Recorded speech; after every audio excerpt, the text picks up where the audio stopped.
Is there a more exciting story in the country than Arizona women's basketball? I don't think there is. And the great Adia Barnes, head coach of the Wildcats, is here to talk all about doing more with less. It's Pac-12 Conference Tournament week. Locked On Women's Basketball starts now. Ogunbowale for the win. You are Locked On Women's Basketball, your daily podcast on women's basketball.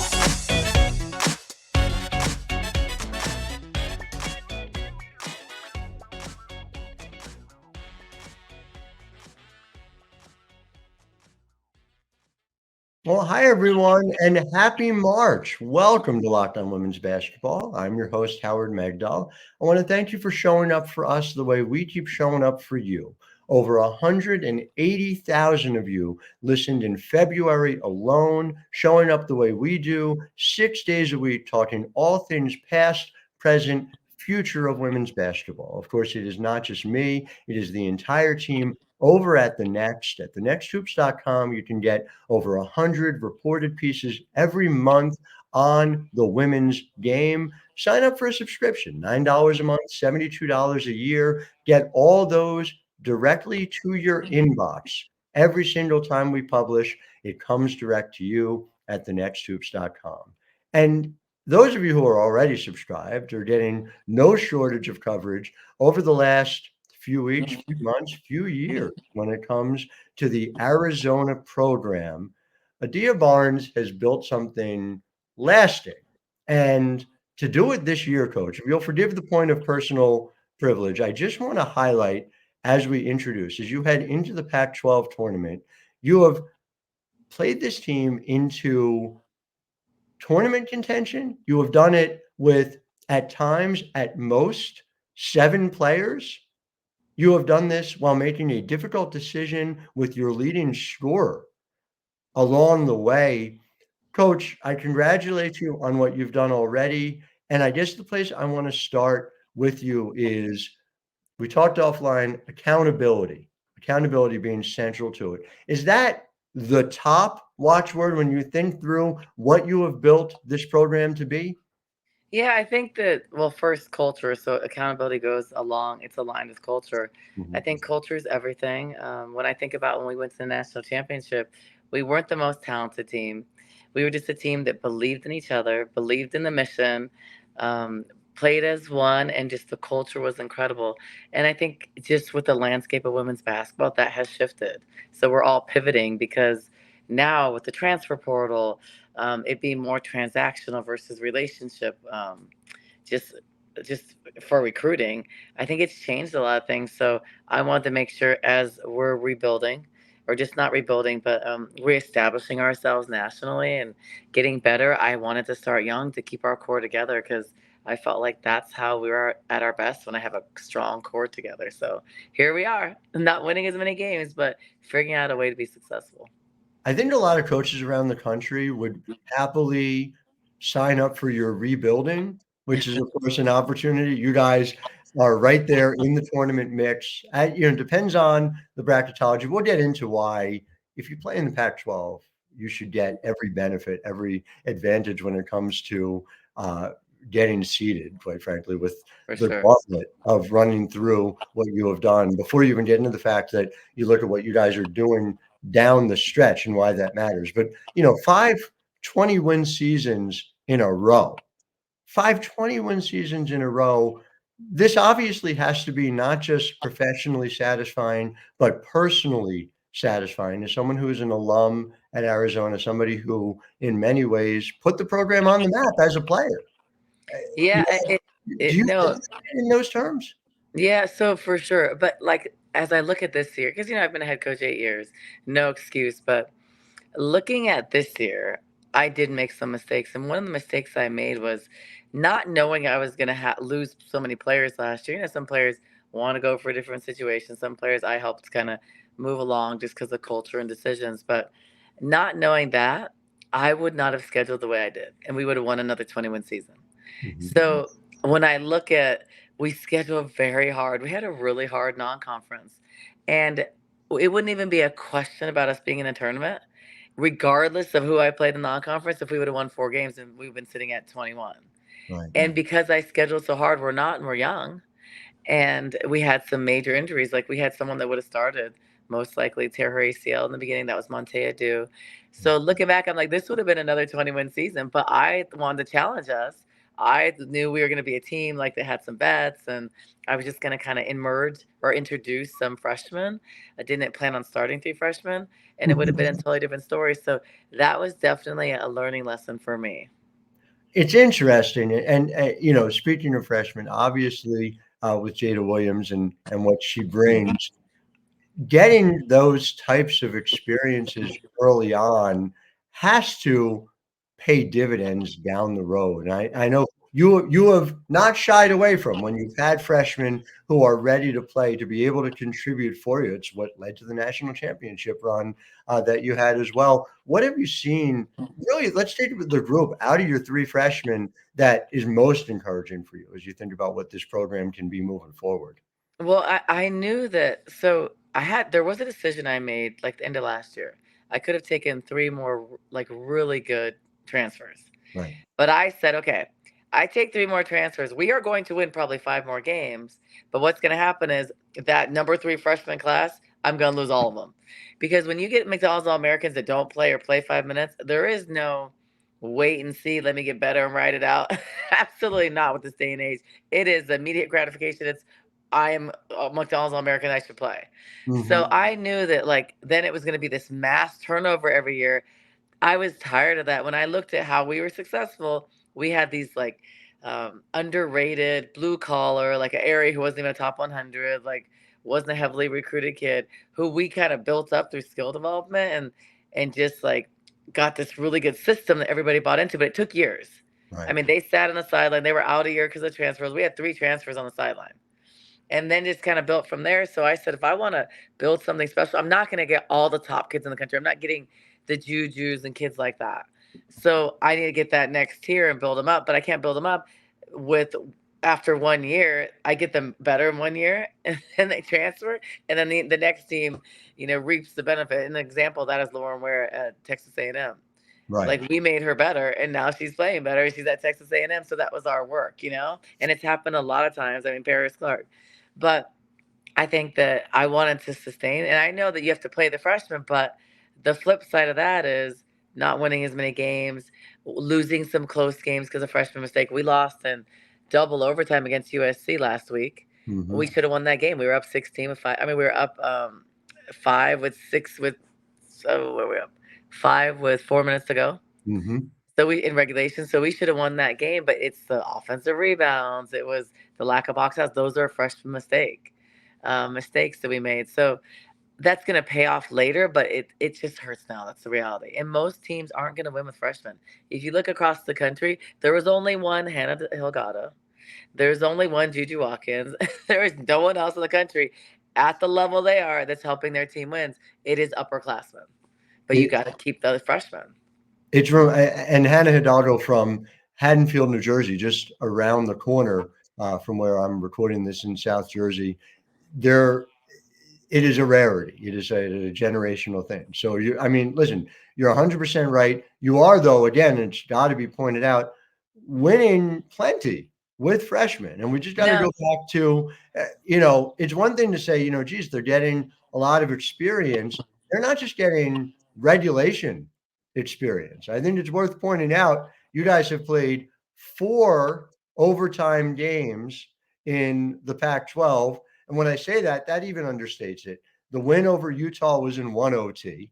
Yeah. The loss to Oregon State in 2 overtimes. The USC game, like you said, also double overtime. And the 3 overtime win against Washington back on the 18th of February.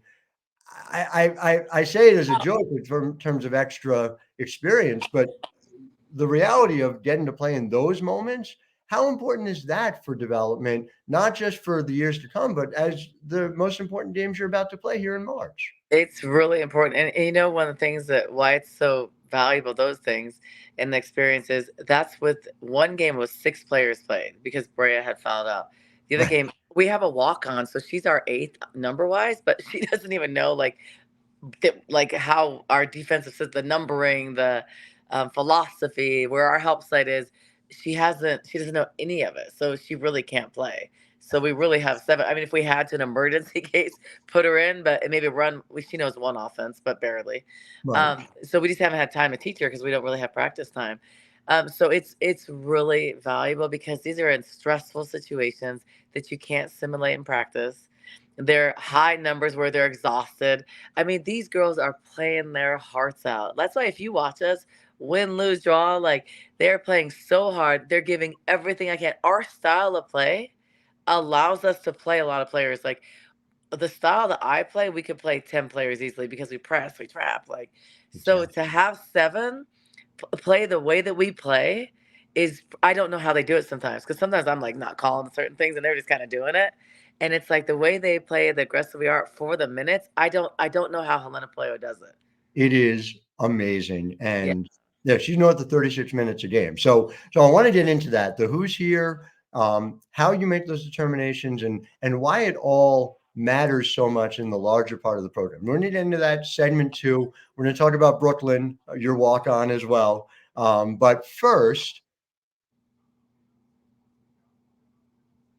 letting you guys know that this show is sponsored by BetterHelp. And look, we have all had these moments where we're trying to figure out how we feel about something, and it's not always the easiest thing to figure out by yourself. That's the type of moment where therapy allows you to figure out, why am I upset? Why am I excited? Talking that through with somebody who is professionally trained to help you do it. And that's where BetterHelp comes in. It's very easy to sign on. If you are unhappy with the therapist you are paired with immediately, you can change with no cost to you. It's entirely online and you can suit it to your schedule. There's a special deal being offered right now. BetterHelp.com/locked on NBA gets you 10% off your first month. Again, that's BetterHelp.com/LOCKEDONNBA. Visit BetterHelp.com now and get 10% off your first month. Make sure you have someone to help you with BetterHelp.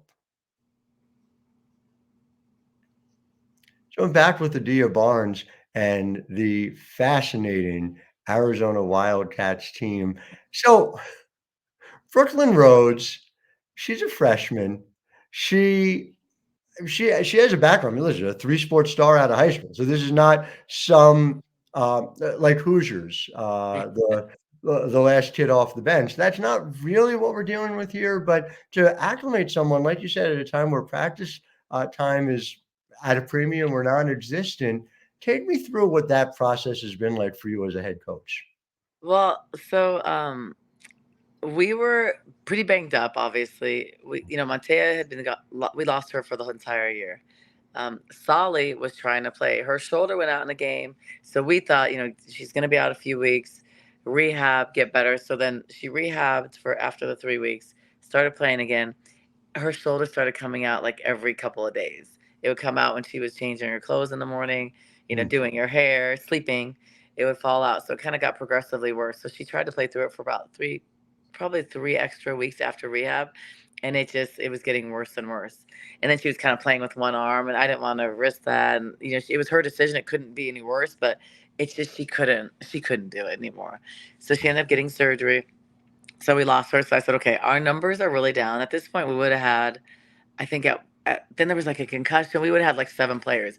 Well, the rules are if you have 6 in the Pac-12, you have to you're DQ'd, so Right. you can't compete. And then it's just the safety of the player. So I got to a point where I was like, whoa, okay, we probably need to have a walk-on. So we try to look internally for a walk-on. It's someone that maybe played high school basketball that's in like McHale, so they're already an athlete. So we're not just bringing in someone we don't know. So we find this girl, Erin. And Erin's like a good athlete. She's a thrower. She loves basketball. She actually, like, her passion was basketball, but then she tore her ACL in high school, and then COVID happened. So then she had to miss a year because of that. So we found that out. We were like, oh, this is awesome. This is perfect. So she comes out. She actually is a good shooter. She's like 6'1", good size, great kid. Mhm. She's with us like 4 days, and she's in a skill workout, and she tears her ACL. And we were just like, oh my gosh, like what is happening this year? Like what is put out in the universe where this is going on? Like I've never had, like in my coaching career, the major injury I had, like that we had in our program, was in a Washington State game. Kate Reese got hit and her shoulder came out. We never had an ACL. We do a really good job of managing like our bodies and loads, and so it was just like freak stuff. So she gets out, like she gets hurt. Of course, I'm gonna keep her and like put her on scholarship and stuff. And so we were just like, okay, go back to the drawing board. Sometimes we only had like 2 available at practice. Like we've barely been practicing for the last 3 months. We really have not practiced, like film walkthroughs, strategic things. So we have a walk-on tryout. Well, our director of operations, this amazing director, Lauren Flom, she gets like like 160 emails. She responds to all of them. I mean, some are from like the janitor, some are from like a 30-year-old woman. Like, okay, no, you don't have eligibility. Like people had no concept. So at tryouts, we ended up having like 40 people show up, but only 4 had done their proper paperwork. Because people don't understand there's all these steps from the NCAA. Like, we can't just let you try out, then do the paperwork. You have to pay this money for sickle cell. Like, you have to invest like $150 Right. to even do it because of all the testing. So, like, 4 people try out, not at our level, not good enough. And then Jada's AAU teammate from like 6th and 8th grade was attending University of Arizona from St. Louis, Missouri. Random. And like, hadn't played basketball in 2-3 years, and we were like, would you want to play?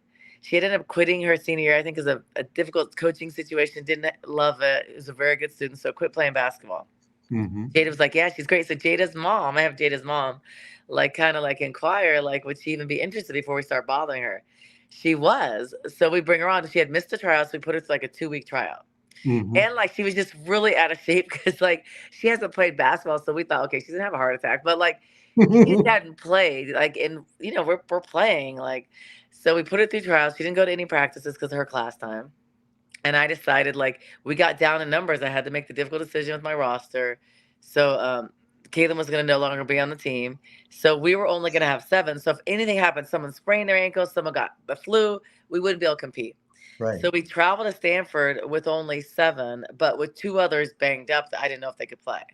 So I decided we go as fast as we can. Kristen is awesome. Like for our compliance, kind of helped us rush it through. Flew her to the Bay Area. She missed the Stanford game, but she came the next day before we played Cal. So that's kind of her story. Has only gone to like probably 2 or 3 real practices because of class time. Just because like her class had been adjusted, but she wasn't on the team. But it's amazing. So PJ did this great story. Yeah. And I had professors emailing me saying what a phenomenal student she is, how she's special, she's gifted. And it was like a really good, I was like really happy because this is life changing for her. She had loans out. I mean, her school was like $50,000 a year. I put her on scholarship and they retroactively satisfy her loans and stuff. Oh, I So love it's a huge like financial thing for her family. Yeah, PJ's story was excellent on this and will warm your heart. It also reminds me though of and we talked a little bit about this earlier, to make the decision to move on from your leading scorer and to make the decision to be playing with somebody who is learning on the fly. Yeah. A lot of coaches talk about culture, and you'll forgive this personal digression, but a lot of coaches talk about culture, but you're proving it in real time. And I guess what I wonder is, how much does that come down to making the experience be what you want it to be for yourself, for your team? How much of it comes down to, if there is not culture and accountability in place, you can't do the things you want to do as a program? I'm just wondering that balance. Yeah, it's hard. I think that like I'm really big on culture, and I found myself I made some mistakes the last couple of years. During COVID, the recruiting process was different. Like I'm a very relational person. Like I like a relationship. I love kids I have a feel with. It doesn't matter about the rankings. I feel there's value to wanting to be somewhere. There's value to your work ethic, your attitude, your mentality, your body language. And like we were good. And if you watched us that year, we went to the national championship. We were not the most talented team, but we were a team. When I talked, they bought in. If I would have said go tackle the ref, they'd have been like, okay, like like I would probably tackle it for them too. But I'm just saying, it's like there was that like look in the eye, the belief, the buy-in, that we'll do anything, like we trust you. And so I was used to that. The next year, COVID, and because I was like during COVID, but like recruiting COVID wise, and Right. I made some mistakes. I recruited like a particular player that was not good for the culture. I would have never known that, but kind of like just wasn't a great person. Not Mhm. great, not bad, like visibly you wouldn't know, but internally just like wasn't a great person. And I was kind of sad that I made the decision to recruit that player because I said, well, I recruited her. I would have never thought like she was great on the phone, great on FaceTime, never had a visit because of COVID. So Mhm. that was like the first mistake. So I was kind of rebounding for that. The next year, let her go. She ended up going to another school and getting kicked off that team. Mhm. But and I warned them, but whatever. But but then like the following year, like last year, I think that there was a lot of new people. I'm not used to having like 8 new people, and when you have 8 new people and like let's say 3 or 4 are upperclassmen, there was like some decisions I made. I'm like could have probably been more harsh and probably could have thrown people off, and would have had different results. But I'm always the type of person that like, I believe in second chances. I believe people can make mistakes. I did stupid stuff as long as it's not something that's detrimental. Like, Right. I made mistakes, don't punish me, and I changed, you know? And so I was always like, okay, I could save the world. So I try to work with some people, coach some people up. And like I've learned this year, I'm not making some of those same mistakes. Like I'm with a staff, like I had an awful situation last year with there was like a couple small incidents that happened that turned big. I didn't have the backing of a couple assistant coaches, Mhm. and it really segmented the team. Right. It fractured our team. And I saw that. So there was like 5 here, 5 there. And I was like, I'm not going to make that mistake again. But when I noticed those things, that was my 7th year coaching, like Tara and all those people, they've been through it. Like, 'cause I would call them like, "Is this you deal with this?" Like, they've been Mhm. through it and they learn. Like, I hadn't been through those cycles. I had like this great, great group, and then it was kind of like, wow, like I didn't know someone could be certain ways. Right. So, learned from that, made coaching changes, helped like 5 people move on. A couple wanted to move on their own. I was perfectly fine with it, and I Mhm. was okay with taking the scrutiny of that because I was like, it's gonna be my way. If you want to go, if you want to buy into that, I got rid of like 5 staff members. Mhm. Like I did a mass change. I cleaned up the whole thing and I said, I'll take the heat in that. And I took a lot of heat. I was getting destroyed from the media. And I was like, I don't care. Because they Mhm. didn't know what was going on. And it was the best decision I ever made. But it made us take a step back this year. We're younger, a smaller roster, but I was okay with that because I knew for the future I had to do that. So when anything happened this year, it was like, nope, I'm not. If it even meant like hiring a coach, getting rid of a coach after a month, I would do it because Mhm. I've learned how long term trying to work with people, trying to change, it doesn't work. So like that's why this I had to make a tough. I had to make 2 tough decisions this year, and I was perfectly okay with them because I knew that moving forward is the best thing, and it's the best decisions I made. It's fascinating the way in which experience leads Yeah. us to these changes, and no, it's always a difficult thing, but it seems very obvious from the way your team is playing that the ramifications are being felt on the court as well. So I Well, appreciate that eh, insight into it. I want to talk a little more about it. I do have to yeah. get real briefly to a break, Okay. but I want to talk about that, and I want to talk about the future as well when it comes to what's ahead for Arizona. So we'll be right back with Adia Barnes. But first, I want to let you guys know about FanDuel. And FanDuel is, of course, America's #1 sports book, gives you the opportunity to win big just by betting. New customers get $150 in bonus bets with any winning $5 bet. So you have a bet you're sure of, you go, it wins, you get 150 more to bet on. Everything from quick bets to same game parlays, exclusive props, and more. FanDuel does an excellent job, not just for men's games, but women's games as well. That type of equality matters. FanDuel.com/locked on is how you check it out. Go ahead and visit that today and shoot your best shot. FanDuel.com/LOCKEDON. FanDuel, official sportsbook partner of the NBA. So back with Adia Barnes, talking about the changes, the similarities. There's obviously external changes that come too. And so when I hear you frame it in these ways, I can't help but wonder, did the fact that here we are at the end of the Pac-12, ahead of the move to the Big 12. Did that at some level play a part in you taking stock of what you were doing, what maybe needed to change, and maybe change your thought process going into a new era in Arizona? No, that wasn't even the thought. Like, it was just looking back, I think learning from other experience I hadn't had before. Um, I had to really, I'm a really big like self evaluator. Like, I don't think I'm perfect by any means. I try to get better. Like, I know my strengths and weaknesses. I know that I can be a save the world person, and like she can change. I can help her change. Like, I can like she needs me. Like it's okay. But then in the interim, it's like I sacrifice a lot, and I just had to come to a point where, okay, you cannot spend your time, like all of your time, 95% of your time on two people, or 80% on one person. There comes a point, well, what about the 4.0 kid who's busting her butt for you and like doing the right things every day? It's not fair. So I've learned that the last couple of years, like you have to feed your eagles, and you have to like, and if the other ones starve, that's okay. So what happens is some people starve this year. And I had to learn that, like, okay, for the greater good of this program, it's not a personal thing. It is just you give someone chances. If they don't change, I can't do that. I got to go with my team. And it was the best decision. And honestly, a lot of that was the team making the decision.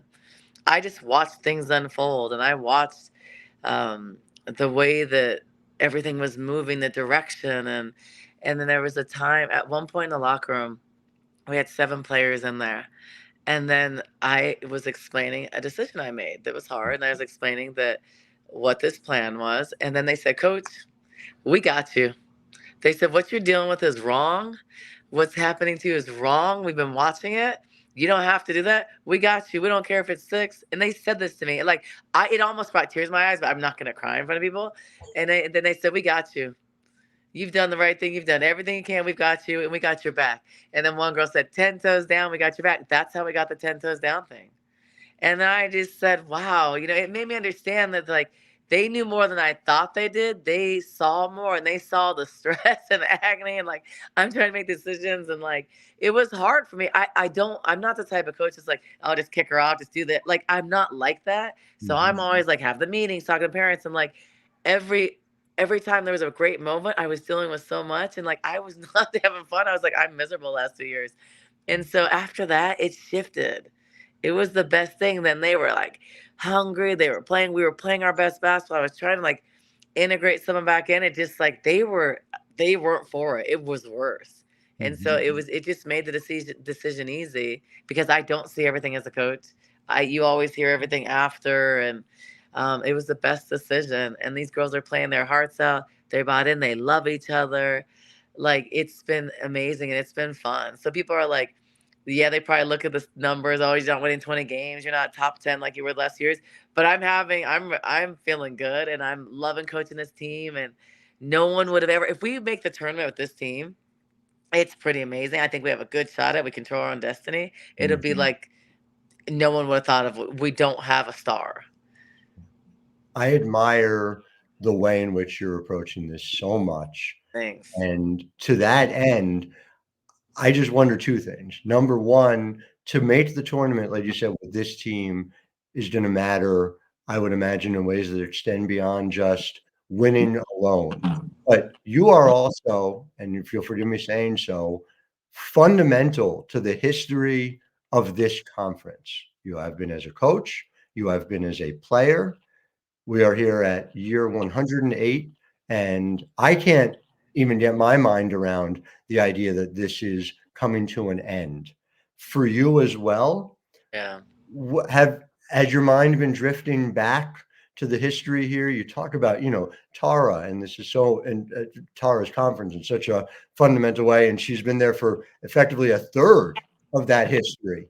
But take me through just what it means to be there now with a team that has your back as you face somehow the last year of the Pac-12 tournament. The challenge is, it's been hard. Like, the competitive part of me is like, oh, we would be down this year when it's the best year it's been in history. Like, it is a hard conference. It's competitive, but it's fun. I love the best conference in the country. But from a competitive, wanting to win standpoint, very hard to be down in that year. Because I'm like, I wish this was the year where we had like our area and tournament, Sam Yeah. Thomas and everybody. So that's hard. But I think the gratifying thing is if you look at our roster and you compare it to any other Pac-12 team, I would say we should have finished 12th. Whether for experience and I think talent. And I think that we've overachieved. And I think we've fought in the games we've lost. I just look sometimes at one point, I was like, we had played the most in 4 years, overtime periods. And I was thinking like, wow, if we would have just won like a couple of those, we would have been like in second.